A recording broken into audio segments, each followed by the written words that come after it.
evening, boys and girls. I am here for you with Charlie and the Chocolate Factory by Roald Dahl.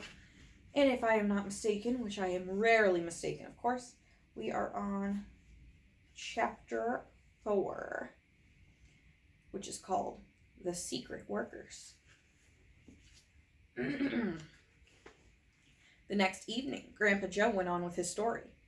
"You see, Charlie," he said, "not so very long ago, there used to be thousands of people working in Mr. Willy Wonka's factory. Then one day, all of a sudden, Mr. Wonka had to ask every single one of them to leave, to go home, never to come back." "But why?" asked Charlie. "Because of spies." "Spies?" "Yes. All the other chocolate makers, you see, had begun to grow jealous of the wonderful candies that Mr. Wonka was making, and they started sending in spies to steal his recipes. The spies took jobs in the Wonka factory, pretending they were ordinary workers, and while they were there, each one of them found out exactly how a certain special thing was made." "Did they go back to their own factories and tell?"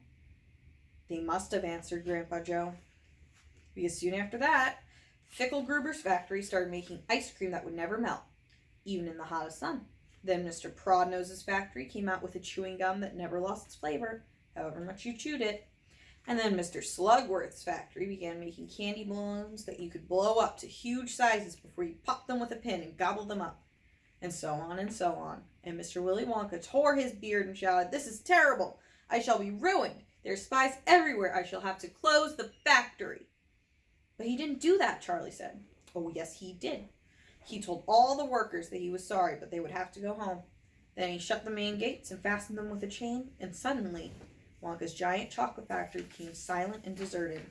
The chimneys stopped smoking, the machines stopped whirring, and from then on, not a single chocolate or candy was made. Not a soul went in or out, and even Mr. Willy Wonka himself disappeared completely."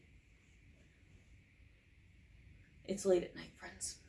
Months and months went by," Grandpa Joe went on, "but still the factory remained closed. And everybody said, 'Poor Mr. Wonka, he was so nice. He made such marvelous things, but he's finished now. It's all over.' Then something astonishing happened. One day, early in the morning, thin columns of white smoke were seen coming out of the tops of the tall chimneys of the factory.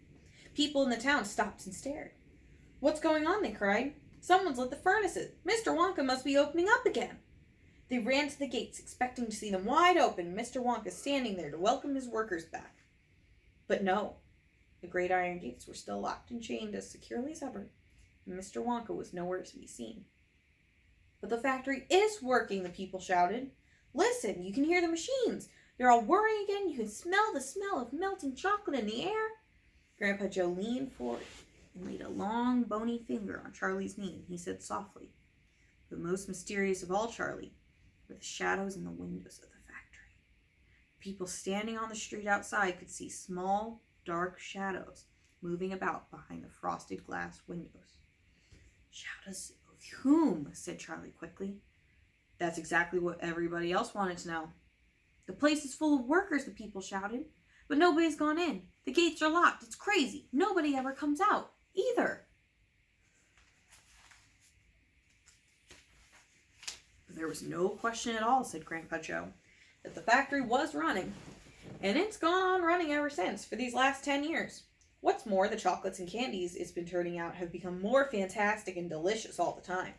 And of course now, when Mr. Wonka invents some new and wonderful candy, neither Mr. Fickelgruber, nor Mr. Prodnose, nor Mr. Slugworth, nor anybody else is able to copy it. No spies can go into the factory to find out how it's made." "But Grandpa, who?" cried Charlie. "Who is Mr. Wonka using to do all the work in the factory?"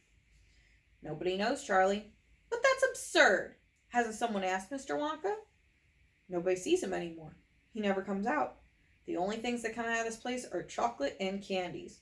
They come out through a special trap door in the wall, all packed and addressed, and they are picked up every day by post office trucks." "But Grandpa, what sort of people are they that work in there?" "My dear boy," said Grandpa Joe, "that is one of the great mysteries of the chocolate-making world. We know only one thing about them. They're very small.